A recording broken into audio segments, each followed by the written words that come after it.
তবু নারী ভালোবাসে, বন্ধনের সুখ নারীই জানে। শুধু তো প্রেয়সী নয় প্রিয়, জন্ম জন্মান্তরের অর্ধাঙ্গিনী আমি তোমার হতে চাই। রজনীর নিশীতে আমি হয়েছি তোমার, পর মুহূর্তে হয়েছি আমি অন্য সবার। হ্যাঁ বন্ধুরা, শুধু আমাদের সমাজে নয়, যেন পুরো পৃথিবীটাই আজ ছেয়ে আছে পরক্রিয়া নামক এক সবচেয়ে ভয়ঙ্কর ভাইরাসে। এই ভাইরাসের নেই কোনো অ্যান্টিডোট, এর শেষ পরিণতি শুধুই ধ্বংসলীলা।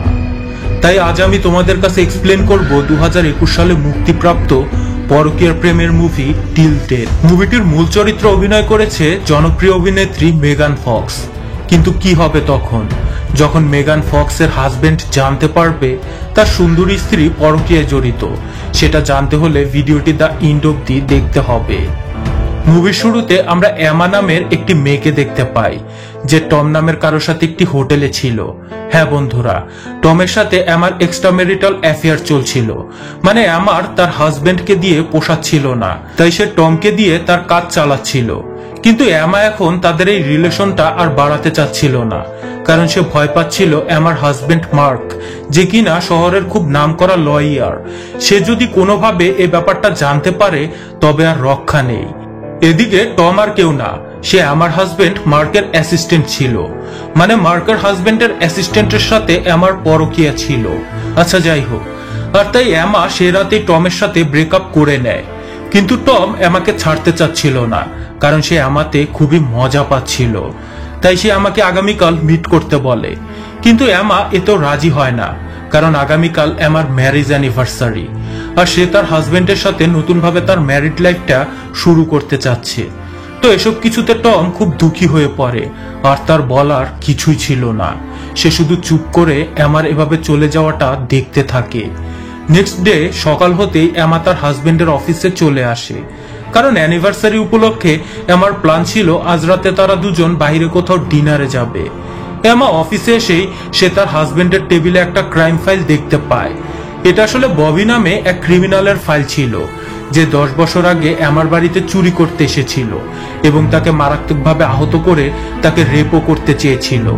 এসবে তাদের দুজনের মধ্যে মারাত্মক মারামারি হয়। এতে আমার নিজে বেঁচে যায়, কিন্তু সেই আক্রমণকারীর একটা চোখ নষ্ট হয়ে যায়। আর এই কেসের উকিল ছিল মার্ক।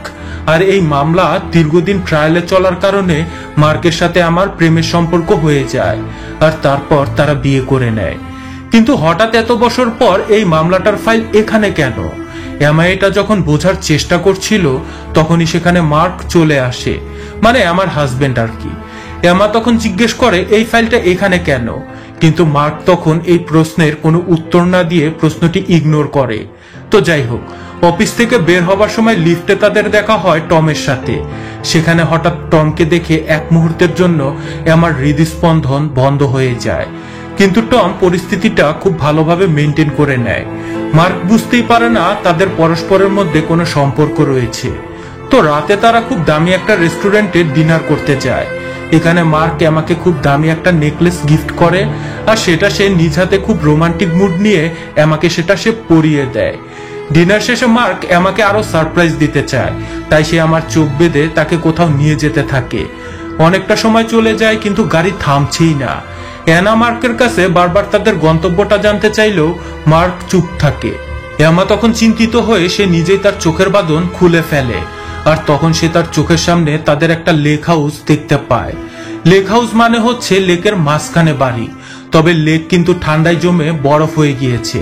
তারপরেও এমা খুব সহজেই সেটা চিনে ফেলে, কারণ এই বাড়িতে বিয়ের পরে এমা ও মার্ক অনেকবার এসেছে এবং এখানে তাদের অনেক সুখের স্মৃতি জড়িয়ে রয়েছে। তো বাড়িতে পা রাখতে এমা খুব অবাক হয়ে যায়, কারণ পুরো বাড়ি অনেক সুন্দর করে সাজানো হয়েছে। মোমবাতি জ্বলছিল, ফ্লোরে গোলাপ ছড়িয়ে রাখা হয়েছে। এমা সেখানে একটা কার্ড দেখতে পায় যেটাতে রোমান্টিক কিছু কথা লেখা ছিল, আর সেখানে মৃদু সুরে রোমান্টিক গানও ব্যাকগ্রাউন্ডে প্লে হচ্ছিল। মোটের উপর পুরো পরিবেশটাই ছিল রোমাঞ্চকর, রোমান্টিক। তো এটাই ছিল মার্কের সারপ্রাইজ। মার্ক তখন বলে, আমি জানি গত কয়েক বছর ধরে আমাদের রিলেশনটা ভালো যাচ্ছে না, আমি তোমার খেয়াল রাখতে পারছি না, তবে আমি এবার নতুন করে আমাদের সম্পর্কটা শুরু করতে চাই।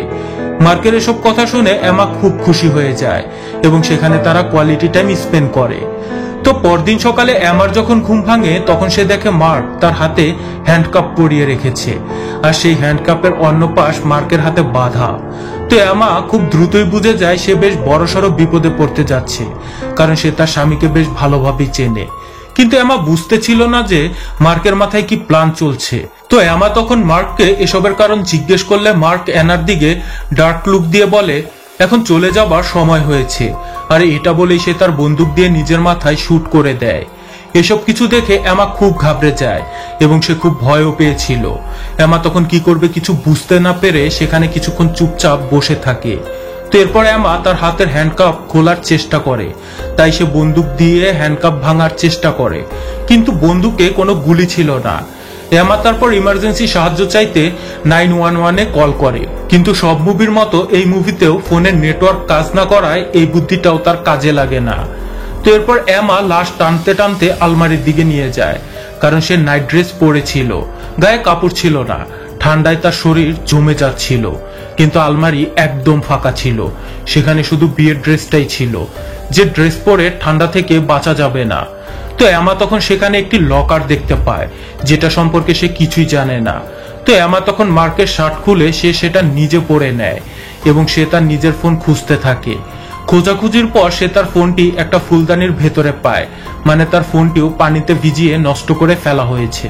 তো এমা তখন পুরো বাড়িতে এমন কিছু একটা খুঁজতে থাকে যেটা দিয়ে এই হ্যান্ডকাপটা ভাঙা যেতে পারে, কিন্তু মার্ক বাড়িতে এমন কোনো জিনিসই রাখেনি। তো খুঁজতে খুঁজতে এমা বাড়ির ডাস্টবিনে গাড়ির চাবিটা খুঁজে পায়। তবে সেই গাড়ি পর্যন্ত পৌঁছাতে হলে তাকে বরফের উপর দিয়ে লাশ টানতে টানতে নিয়ে যেতে হবে।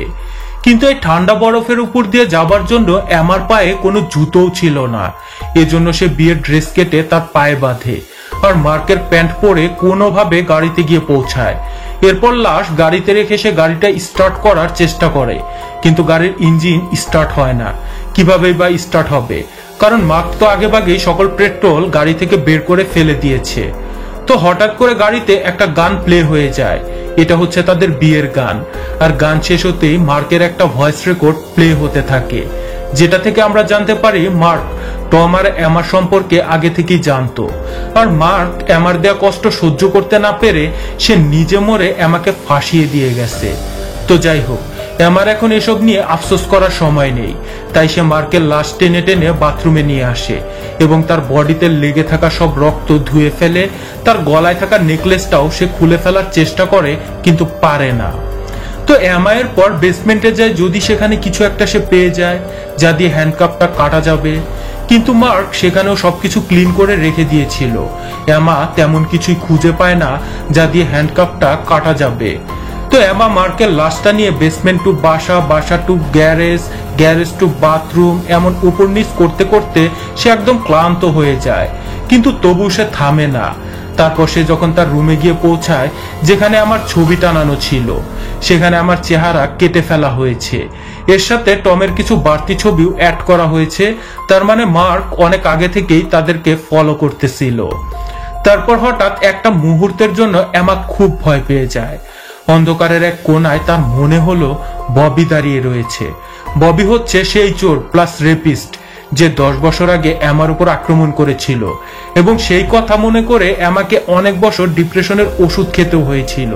তবে সেখানে ববি ছিল না, জাস্ট ববির একটা ছবি ছিল, আর এতেই আমার হার্টবিট বেড়ে গিয়েছিল। আর তখন সে সেখানে একটা রেকর্ডিং শুনতে পায়, আর এই রেকর্ডিংটা ছিল আমার নিজের। এটা ছিল সেই রেকর্ডিং যেখানে এমা ববির বিরুদ্ধে কমপ্লেন করেছিল। তবে এমা বুঝতে পারে না এই রেকর্ডটা এখানে কেন চালানো হচ্ছে। তো এমা এই ব্যাপারগুলো নিয়ে যখন আরো ভাববে, ঠিক তখন হঠাৎ সেখানে একটা গাড়ির শব্দ সে শুনতে পায়, আর সেটা সে চেক করতে গিয়ে দেখতে পায় সেখানে তার পরক্রিয়া বয়ফ্রেন্ড টম এসেছে।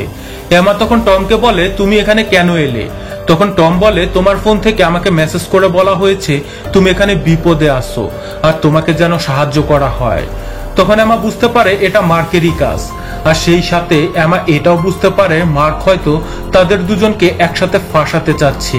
এখানে হয়তো মার্কের আরো কোনো প্ল্যান রয়েছে।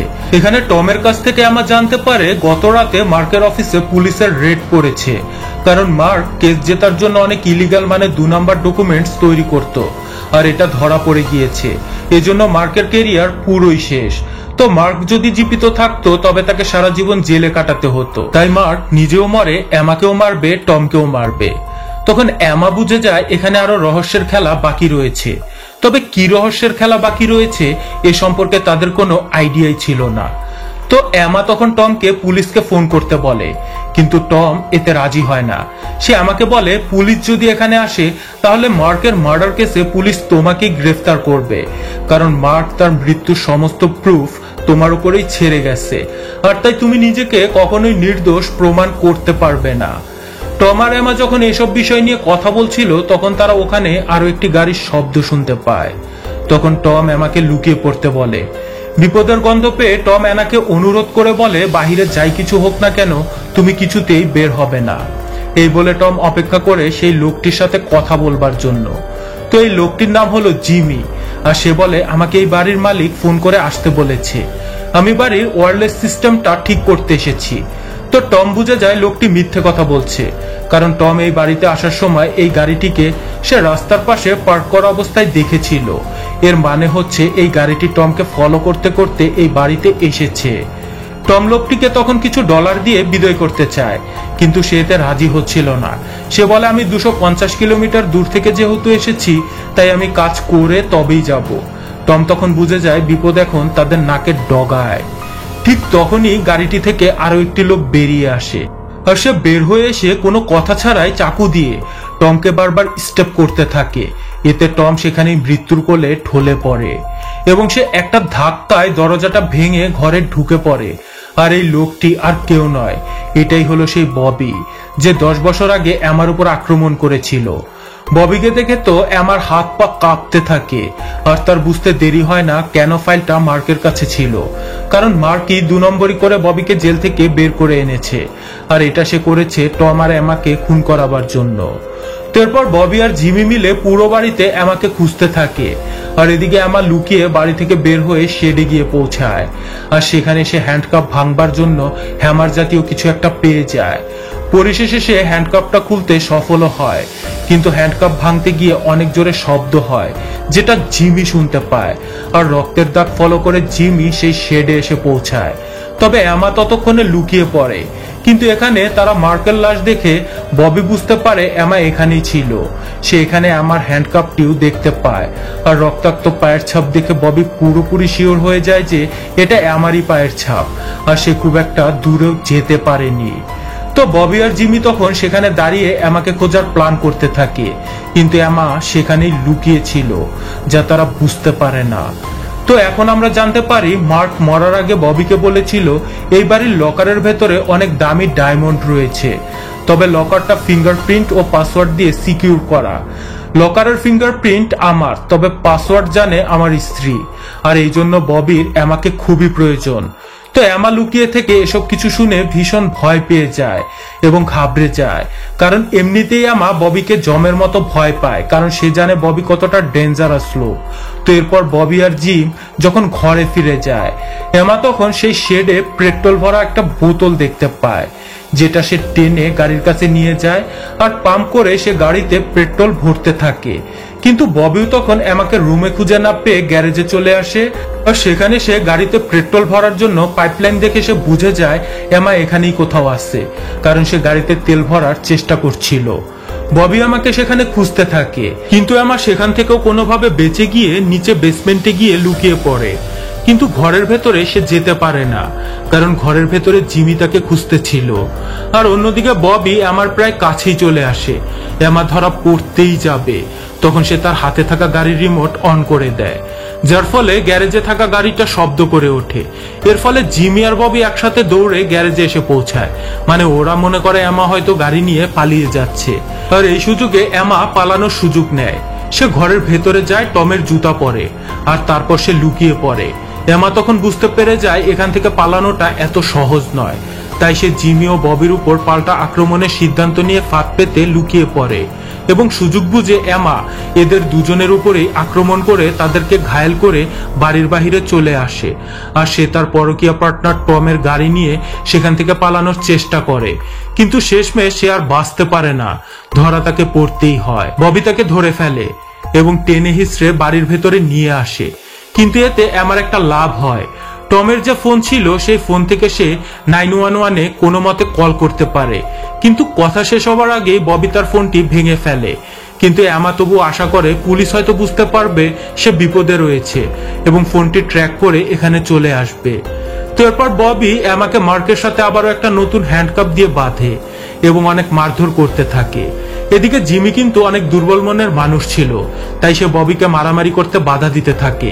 কিন্তু ববি তখন জিমির উপরেও হামলা করে দেয়, আর তাকে বাধা দেবার জন্য ববি জিমিকে ধাক্কা দিয়ে ফেলে দিলে সে খাটের নিচে মার্কের বন্দুক দেখতে পায়।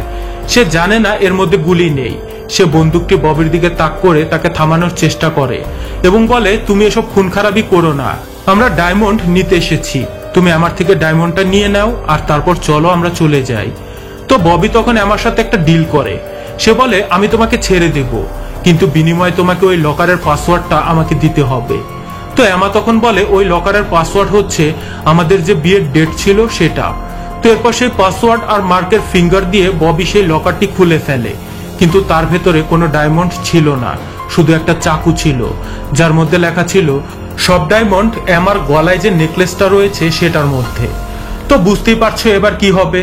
তো জিমি গিয়ে এমার নেকলেসটি খোলার চেষ্টা করে, কিন্তু ওটা এমন ভাবে বানানো ছিল যে নেকলেসটা একবার লাগানোর পর সেটা খোলার কোনো সিস্টেমই ছিল না। তবে নেকলেসটা বের করার একটা উপায় অবশ্য ছিল, আর তা হচ্ছে এমার মাথাটা কেটে ফেলতে হবে। তো ববি এবার ঝাঁপিয়ে পড়ে এমার উপর তার মাথা কাটার জন্য, কিন্তু জিমি ছিল খুবই নরম মনের, তাই সে ববিকে থামানোর চেষ্টা করে। তো এতে ববির সাথে হাতাহাতিতে জিমি মারা যায়। তো এবার এমাকে বাঁচানোর জন্য আর কেউই নেই, তাই এমা নিজেই নিজেকে বাঁচানোর জন্য ববির সাথে লড়াই করতে শুরু করে। আর লড়াইয়ের একটা পর্যায়ে সে ববির উপর আক্রমণ করে তার হাতে হ্যান্ডকাপ পরিয়ে দেয়, আর হ্যান্ডকাপের অন্য একটা অংশ মার্কের হাতে সে আটকে দেয়। তারপর সে আবারও গাড়ি নিয়ে পালানোর চেষ্টা করে, কিন্তু সে খুব বেশি দূর যেতে পারে না, কারণ ববি এই অবস্থাতেও তার পিছু নেয়। আর এতে আমার গাড়ি অ্যাক্সিডেন্ট করে এবং সে জ্ঞান হারায়। জ্ঞান ফেরার পরে সে হামাগুড়ি দিয়ে সামনে এগোবার চেষ্টা করে এবং সে পালানোর চেষ্টা করে, কিন্তু তার পালাবার মতো কোনো শক্তি ছিল না। আর ওদিকে ববিও তার পিছু ছাড়ছিল না। আর তখন তাদের মধ্যে আবারও ধস্তাধস্তি শুরু হয় এবং ববি এমাকে চাকু দিয়ে আঘাত করতে নিলে এমা সেখান থেকে সরে যায়, কিন্তু এর পরিণতি হয় খুবই ভয়ঙ্কর। আসলে মারামারিতে তারা ভুলে গিয়েছিল যে তারা আসলে লেকের উপরে রয়েছে, আর লেকের পানির উপরে তো বরফের আস্তর পড়ে রয়েছে। তো বরফের উপর চাকুর আঘাত লাগার কারণে সেখানে বরফের আস্তর ভেঙে তারা সবাই একসাথে ওই ঠান্ডা পানিতে পড়ে যায়। এতে তারা সবাই খুব বিপদে পড়ে যায়, বিশেষ করে ববি, কারণ তার বডি তো অলরেডি মার্কের লাশের সাথে বাঁধা ছিল। আর ববি এতটাই হিংস্র ছিল যে সে প্রতিশোধ নেবার নেশায় সে অবস্থাতেও এমাকে মারার চেষ্টা করে, কিন্তু এমা বেঁচে থাকার জন্য নিজের সবটুকু দিয়ে চেষ্টা করে এবং সে ববির চাকু কেড়ে নিয়ে ওর আরেকটা চোখে ঢুকিয়ে দেয়। মানে 10 বছর আগে এমা ববির একটা চোখ কানা করে দিয়েছিল, আর এবার সে তার আরেকটা চোখও কানা করে দেয়। এবার আর ববি এমাকে সামলাতে পারে না। অতিরিক্ত রক্তক্ষরণের কারণে ববির বেঁচে থাকার আশা ফুরিয়ে যায়, আর মার্কের লাশের ওজন ববিকে পানির গভীরে নিয়ে হারিয়ে যায়। তো এমাও এবার বরফের আস্তরে সেখানে আটকে যায় এবং সে সেখান থেকে বের হবার জন্য খুব চেষ্টা করে, অবশেষে হাল ছেড়ে দেয়। কিন্তু মুভির নায়িকা বলে কথা, তাই অবশেষে অনেক কষ্ট করে সেখান থেকে সে বেরিয়ে যায় এবং সে স্বস্তির নিঃশ্বাস নেয়। আর তখন আমরা দূর থেকে পুলিশের গাড়ির সাইরেনের আওয়াজ শুনতে পাই, মানে শেষমেশ পুলিশ এমার কল ট্রেস করে এমাকে বাঁচাতে এসেছে এবং এই মুভিটা এখানেই দা এন্ড হয়ে যায়।